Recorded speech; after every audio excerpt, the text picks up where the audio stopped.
एक तरफ तेल अवीव में सायरन बज रहे थे, दूसरी तरफ तेहरान के आसमान में मिसाइलें बरस रही थी। और उन सबके बीच दुनिया की सांसें थम गई थी।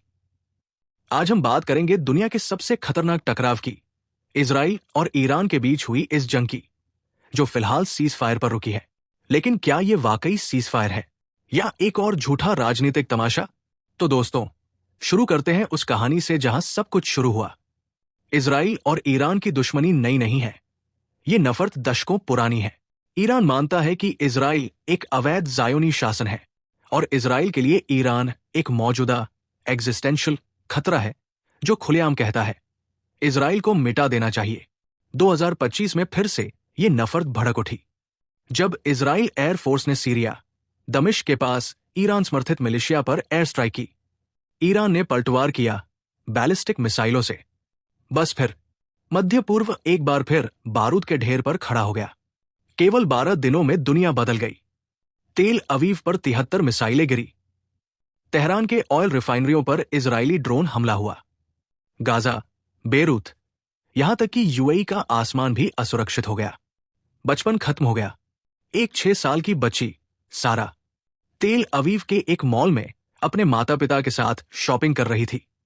जब सायरन बजी, वो वापस कभी घर लौट नहीं पाई। इसी तरह ईरान में मशहद के एक अस्पताल पर मिसाइल गिर गई, जहां डॉक्टर इमरजेंसी सर्जरी कर रहे थे। 7 लोग जिंदा जले। ये सिर्फ न्यूज नहीं है, ये इंसानी कहानियां हैं। लेकिन फिर सीन में दाखिल हुए एक पुराने सेलिब्रिटी, डोनाल्ड ट्रंप। अब वे अमेरिका के राष्ट्रपति नहीं किसी शांति सम्मेलन के मध्यस्थ। फिर भी उन्होंने ट्वीट करके कहा, the ceasefire is now in effect, do not violate it. क्या यह वाकई हकीकत है या सिर्फ एक पीआर स्टंट? यूएस के राज ने कहते हैं कि कतर और ओमान के जरिए ट्रंप ने ईरान से गुप्त बातचीत की और नेतन्याहू से भी बैकडोर डील की गई। लेकिन तेहरान ने कुछ और ही कहा, हमें कोई सीज फायर का प्रस्ताव ही नहीं मिला। तो अब सवाल उठता है, क्या यह सीज फायर सचमुच फायदे का सौदा है या सिर्फ हेडलाइन बनाने की चाल? ट्रंप ने तो घोषणा की थी, लेकिन ईरान ने क्या कहा? ईरान के सर्वोच्च नेता आयतोल्लाह अली खामेनी ने कहा, हमने कोई समझौता नहीं किया। अगर इजराइल हमले करता रहा, हम भी नहीं रुकेंगे। मतलब सीज फायर की घोषणा हुई, लेकिन ईरान ने उसे आधिकारिक तौर पर स्वीकार नहीं किया।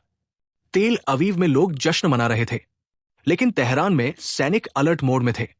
क्या यह सिर्फ एक राजनीतिक मायाजाल था? एक फोटो जिसमें ट्रंप ने क्रेडिट ले लिया, लेकिन ग्राउंड रियलिटी में कुछ भी बदला नहीं। सीज फायर के तुरंत बाद जो हुआ, शुरुआत में 6 घंटे तक शांतिपूर्ण मौन रहा, लेकिन 7वें घंटे में हैफा पोर्ट पर ड्रोन हमला हुआ।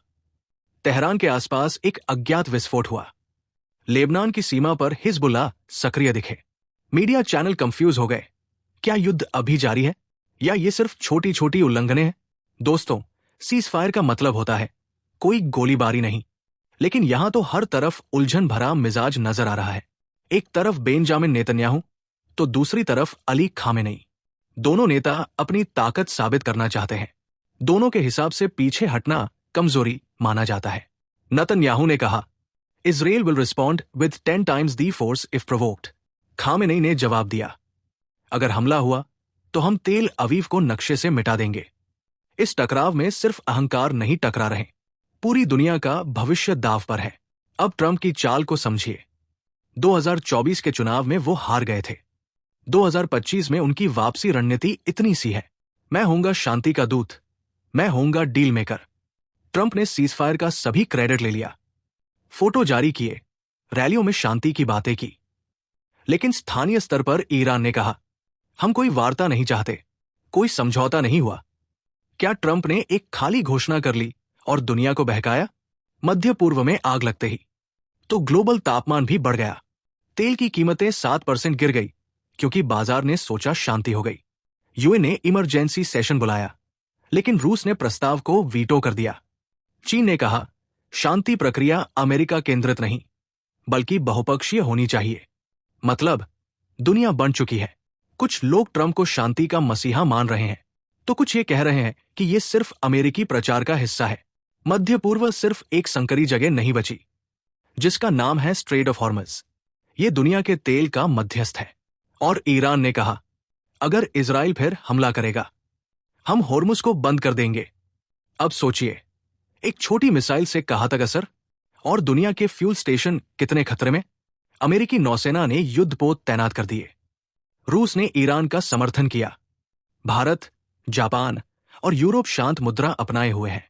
ये अब सिर्फ इजराइल ईरान की जंग नहीं, ये दुनिया की ऊर्जा व्यवस्था की परीक्षा बन गई है। तेहरान की सड़कों पर डेथ टू डिक्टेटरशिप के नारे लगाए जा रहे हैं। लोग युद्ध नहीं चाहते।